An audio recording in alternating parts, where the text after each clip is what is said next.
The UConn Huskies women's basketball team traveled down to Florida for the regular season finale in hopes to spoil USF senior night. In what was the preseason number 1 versus number 2, all parties came to play, despite key injuries on both sides. The Huskies, in the end, had to fight for it. USF's been without their star Kitty Aloxa since Game 4 after a torn ACL. UConn was playing its first game of the season without their star shooter, Katie Lou Samuelson, out with the injury she suffered on Saturday. After the honorary first points by senior Lauren Ferreira, out since January with an unidentified illness, it was the running of the Bulls. USF got out to as much as a 9-point lead, stifling UConn in the process. The Huskies were all sorts of confused in the first 20 minutes, unable to get much offensive consistency going. USF shot barely better, 38% to 32, but they exploited UConn defensively. The Bulls locked down on Nafisa Collier, keeping her off the boards, limiting UConn's leading scorer and rebounder to just 8 points and 3 rebounds. USF kept UConn's attempts outside the paint.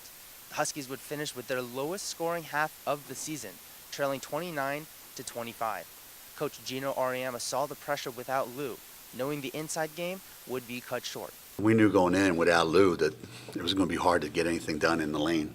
They're not going to stretch out on anybody other than Lou. So we knew the lane was going to be packed, and you're going to have to make a bunch of threes, and we did. UConn came out for the second half with fire, pulling out all the stops. USF stuck with UConn defensively, but were unable to convert on offense. UConn pressured the Bulls, at one point forcing 7 turnovers in a span of just a few minutes. In the final 10, it was Kristen Williams. Her strong quarter put UConn out for good. UConn stepped up on offense, shooting 43% to USF's paltry 21 in the half. But it's the outcome that counts. UConn held USF scoreless for the final 6.5 minutes. We know that they don't like pressure, and that was our game plan from the beginning, and we didn't execute it. So we came out really wanting to lay that on heavy. Huskies and Bulls battled in a low-scoring affair. Ultimately, it was UConn that was able to pull out a 57-47 victory.